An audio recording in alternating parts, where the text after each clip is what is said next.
Hello everyone, সবাই কেমন আছেন? আজকে দ্বিতীয় রান্নার ভিডিওটা আপনাদের জন্য নিয়ে এলাম। বলেছিলাম যে মিঠাই রান্না করবে, মিঠাই কিচেন। ওই যে মিঠাই দেখেন কিভাবে শাকগুলো পাহারা দিল। এই যে ছোট্ট কিচেনে আমি সব কিছু সেট আপ করে নিয়ে এলাম, শাক টাক সব কুটে নিয়ে এসেছি। এবারে রান্নার পালা, বসিয়ে দিলাম হাঁড়ি। আমার এই ছোট্ট কড়াইতে আমি আস্তে আস্তে তেল দিলাম। আর তার আগে আমি ভাত রান্না করেছি, তার ভিডিও গতকালকে আমি দিয়েছি, ইচ্ছে করলে আপনারা গিয়ে দেখে আসতে পারেন। তো তেলটা গরম হয়ে গেল, এখন তেলে আস্তে আস্তে আমি দিয়ে দেব ফোড়ন। ফোড়ন হিসেবে দিলাম শুকনো মরিচ, ছোট্ট ছোট্ট করে শুকনো মরিচ কেটে ফোড়ন দিয়ে দিলাম। দেখুন কি সুন্দর করে ফুটছে। আসলে ছোট্ট এই মিনি কিচেনে ছোট ছোট হাঁড়ি পাতিলে রান্না করতে অনেকটা ছোটোবেলায় ফিরে গেলাম, মনে হলো যে ছোটোবেলায় রান্না বান্না করছি। আপনারা কে কে এ ধরনের ভিডিও তৈরি করেন অবশ্যই কমেন্টসে জানিয়ে যাবেন কিন্তু।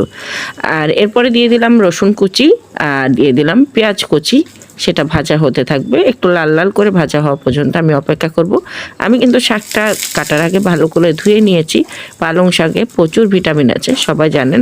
যাদের বাসায় বাচ্চা কাচ্চারা একেবারেই খেতে চায় না, তারা কিন্তু এমন করে মিনি কিচেনে তাদের সামনে বসে রান্না করে তাদেরকে খাওয়ালে আমার মনে হয় একটু করে হলেও ভিটামিন তাদের পেটে যাবে। আপনার কি মনে হয়?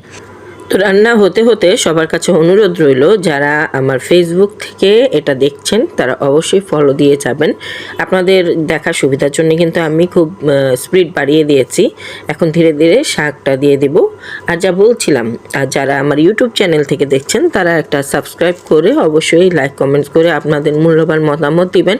এরপর কোন রান্না দেখতে চান সেটাও বলবেন। আর গত পর্বে আমার ভাত রান্নায় যারা কমেন্টস করেছিলেন তাদেরকে আমি এখন আমার এই রান্নার নামগুলো ঘোষণা করছি।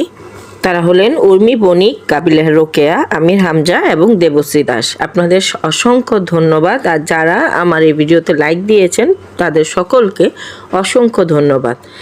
আর এখনও বলছি, আমাদের আশেপাশের যে বাচ্চারা আমরা এখন দেখতে পাই যে তারা মোবাইলে আসক্ত হওয়ার কারণে মোবাইলের রেডিয়েশনের জন্য ইফেক্ট পড়ে তাদের শরীরে, যার কারণে তারা খাবার দাবারের প্রতি অনেক বেশি অমনোযোগী হয়ে পড়ে। তো মোবাইলটা এমন একটা জিনিস, আপনি চেষ্টা করলেও কিন্তু বাচ্চা থেকে সরাতে পারবেন না।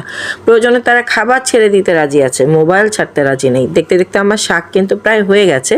এখন আমি চুলার এই পাশ থেকে নিলাম যাতে করে আপনারা আগুনটা জ্বলছে যে সেটা বুঝতে পারেন। এখন বলছি, তাদের জন্য এভাবে ছোট ছোট কিচেনে রান্না করে, আরেকটু বড় হাঁড়ি পাতিলও পাওয়া যায়, সেটাতে রান্না করে তাদের চোখের সামনে রান্না করেও কিন্তু তাদের বিনোদন দিয়ে এভাবে খাওয়াতে পারেন। চেষ্টা করে দেখে অবশ্যই আমাকে জানাবেন। তো আজকের মতো আমার রান্না প্রায় শেষ। আমি চুলা থেকে নামিয়ে আপনাদেরকে দেখাচ্ছি। প্রথম দিন দেখে খুব একটা সুন্দর করে ডেকোরেশন করলাম না।